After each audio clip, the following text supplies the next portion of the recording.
అయోధ్య నుంచి మనకు చిదంబర శాస్త్రి గారు ఆధ్యాత్మికవేత్త లైవ్ లో జాయిన్ అయ్యారు. చిదంబర శాస్త్రి గారు నమస్కారం స్వామి. నమస్కారం అండి. రామాలయంలో ప్రతిష్ఠించినటువంటి ఆ బాలరాముని కింద ఆ మూల విరాట్ కింద మహాయంత్రం ఒకటి ప్రతిష్ఠించారు. అది మీరే తయారు చేసింది, మీ చేతుల మీదుగా పూజలు అందుకుందని విన్నాము. దాని విశిష్టత గురించి కొంత చెప్పండి స్వామీజీ.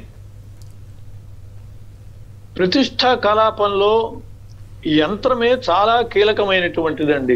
ఎందువల్లంటే దైవాధీనం జగత్ సర్వం, జగత్తంతా కూడా దైవానికి అధీనమై ఉంటే మంత్రాధీనంతు దైవతం. ఆ దేవుడు మంత్రానికి అధీనుడై ఉంటాడు, మంత్రము చేత ఏడ్వ పెడతాడు అని చెప్పి కూడా చెబుతారు. మామూలుగా అధికారుల్ని ఎక్కడన్నా కలవాలి అనుకుంటే వాళ్ళు ఫలాని లాడ్జిలో కలు, ఫలాని తోట కలు అంటారు. కానీ దైవం అట్లా కాదు. మంత్రాన్ని అడవిలో జపిస్తూ ఉంటే అడవిలోనే సాక్షాత్కరిస్తాడు, కొండ మీదే జపిస్తూ ఉంటే కొండ మీదే సాక్షాత్కరిస్తాడు. అలా మంత్రము భగవంతుణ్ణి అలా తీసుకురాగలిగినటువంటిది, దానికి అధీనుడై ఉంటాడు భగవంతుడు.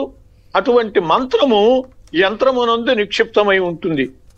ఆ యంత్ర బలము మంత్ర బలమే విగ్రహంలో ప్రవేశించి అది భక్తుల్ని అనుగ్రహించటానికి, ఆకర్షించటానికి కారణమవుతూ ఉంటుంది. మామూలుగా విగ్రహం అనేటటువంటి దానికి శిల నుంచి వచ్చినటువంటిది.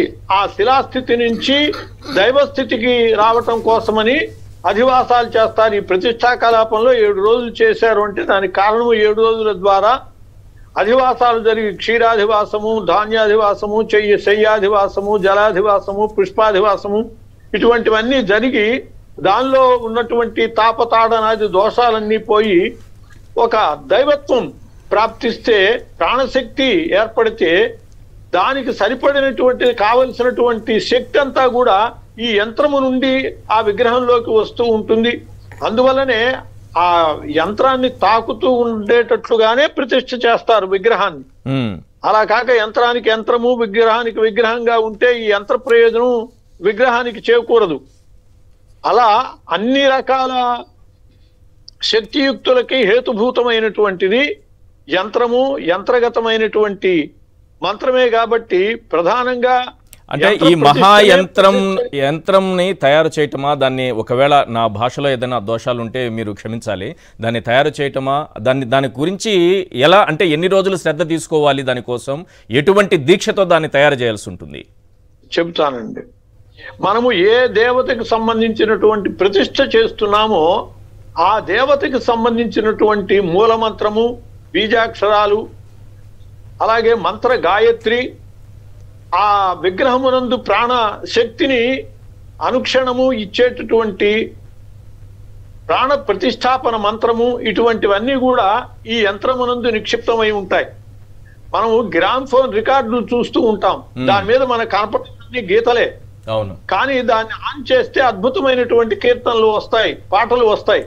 అట్లాగే ఈ యంత్రం మీద కనపడేది మనకు అన్ని గీతలే, అక్షరాలే, కానీ దాని వెనకాల అద్భుతమైనటువంటి మంత్రశక్తి ఉంటుంది. అలాంటి ఆ మంత్రశక్తి సమకూర్చడం కోసమని పెద్దలైనటువంటి ఈ అయోధ్య పెద్దలు, విశ్వ హిందూ పరిషత్ పెద్దలు, సాధు సంతులు అయినటువంటి వాళ్ళు ఆలోచించి 2014లోనే నాకు ఈ బాధ్యత ఇచ్చారు. అప్పటికి రామజన్మ భూమి కూడా మనకి దక్కలేదు. అయినా విశ్వాసం, దృఢమైనటువంటి విశ్వాసం, అప్పటికే ఏకాత్మత రథయాత్ర జరిగింది. అట్లాగే ఇటుకలని పూజించి శిలా పూజ చేసి పంపమంటే 2,80,000 శిలా పూజలు జరిగాయి. దానికి ఒక్కొక్క శిలకి ఒక్కొక్క రూపాయి పావల దక్షిణగా ఇమ్మని అడిగితే 8 కోట్ల రూపాయలు దానికి నిధిగా వచ్చాయి. అటువంటి చైతన్యం సమాజంలో వచ్చింది. కాబట్టి మనం తప్పకుండా రాముణ్ణి ప్రతిష్ఠించుకుంటాము, అక్కడే ప్రతిష్ఠించుకుంటాము జన్మభూమిలోనే అనేటటువంటి విశ్వాసంతో అప్పటికే ఈ మందిరానికి కావలసినటువంటి శిలలని ఊరిస్తూ ఉన్నారు. రాజస్థాన్ నుంచి శిలల్ని తీసుకొచ్చి దేవాలయాన్ని తయారు చేయటానికి తగినటువంటి రీతిగా శిల్పులు తయారు చేస్తూ ఉన్నారు. ఇందులో ఇనప ముక్క కానీ సిమెంట్ కానీ ఇవేమి వాడకూడదు అని చెప్పి కూడా నియమంగా వాళ్ళు పెట్టుకున్నారు. కాబట్టి అలా తయారు చేసేటటువంటి దశలో పెద్దలకు ఒక ఆలోచన వచ్చింది. కేవలం భౌతిక పదార్థాలతో ఈ కార్యం పూర్తి కాదు. అప్పటికి నరేంద్ర మోడీ గారు ప్రధానిగా కూడా రాలేదు, ఇంకా ఏ ఆశాజనకమైనవి ఇంకా జరగలేదు.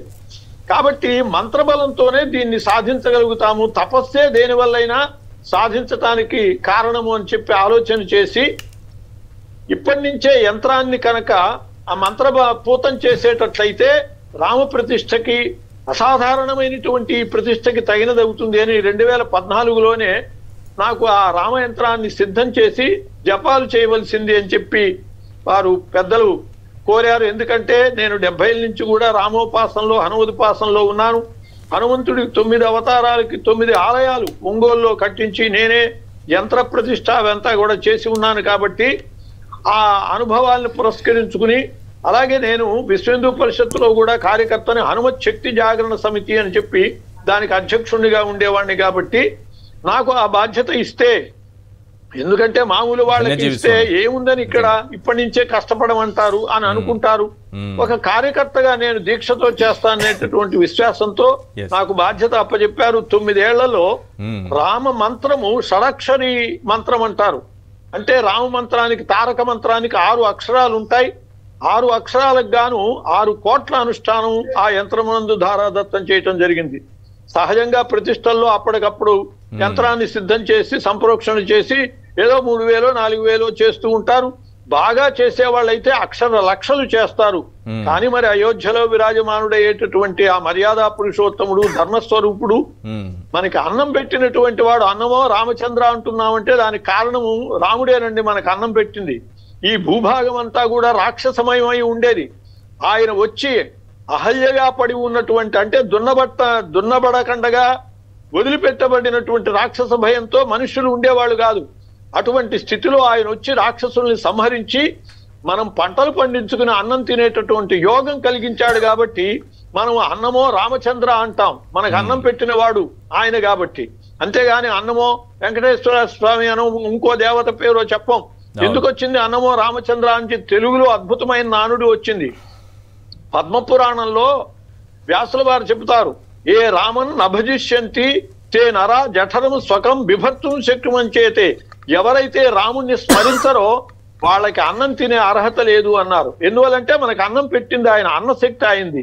అటువంటి శ్రీరాముణ్ణి ప్రతిష్ఠించుకునేటటువంటి దానికి అద్భుతమైనటువంటి యంత్రాన్ని సిద్ధం చేసి దానికి అనుష్ఠానం 6 కోట్లు ధారాదత్తం చేయటం జరిగింది. అక్టోబర్లోనే ఆ యంత్రాన్ని తీసుకురమ్మని చెప్పి చంపతరాయజీ ప్రభుత్వులు కోరారు. ఎందువల్లంటే చాలా ఈ దేవాలయ నిర్మాణంలో మనం ఊహించనన్ని జాగ్రత్తలు ఉన్నాయి. ఎంతో మంది ఇంజనీర్లు ఉండి ఎంత కాలమైనా సరే ఏవైనా భూకంపాలకి వాటికి చెక్కు చెదరని రీతిగా, అంటే కాశీని మనం అవిముక్త క్షేత్రం అంటాం, ప్రళయాల్లో కూడా అది ఏమీ కాదు అని. అలాంటి రీతిగా ఈ దేవాలయాన్ని మూలస్థానం నుంచి కూడా నిర్మాణం చేస్తూ ఇంజనీర్లు అక్కడ ఎక్కడ ఎంత ఉండాలో జాగ్రత్తగా పెట్టడం కోసమని నన్ను ప్రశ్నించేవాళ్ళు. అయ్యా ఈ యంత్రం ఎంత పొడవు ఉన్నది, ఎంత వెడల్పు ఉన్నది, ఎంత మందం ఉన్నది, ఎంత బరువు ఉన్నది, ఇట్లా. చివరికి ఇక్కడే ఆ పీఠము నిర్మాణం చేయటానికి ఉంచటం మంచిది అనే ఉద్దేశంతో అక్టోబర్లోనే యంత్రం తెప్పించారు.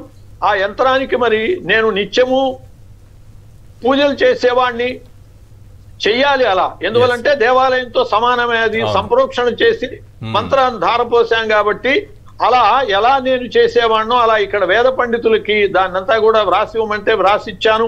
అలా ఇప్పటిదాకా జరుపుతూ వచ్చి మొన్న 16వ తారీఖు క్షీరతర్పణలు కూడా ఆ యంత్రమునందు ధారాదత్తం చేయటం జరిగింది. శాస్త్ర ప్రకారము మంత్రానికి దశాంశము ఆవు పాలతో తర్పణలు ఇవ్వాలి, తద్దశాంశము హోమాలు జరగాలి.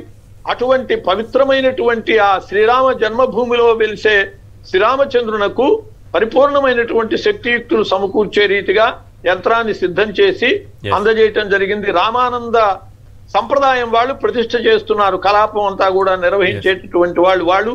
అలా ఈ కార్యక్రమంలో యంత్ర బాధ్యత ఏదో జన్మాంతర సుకృతం వల్ల నాకు లభించింది. లేకపోతే ఎక్కడ అయోధ్య, ఎక్కడ చీరాల్లో ఉండేటటువంటి వ్యక్తిని అటువంటి ఆ రామ సేవా భాగ్యాన్ని శిరసావహించి యథాశక్తిగా ఆ స్వామి సేవలో నేను కృతకృత్యున్నాయని అనుకుంటున్నాను.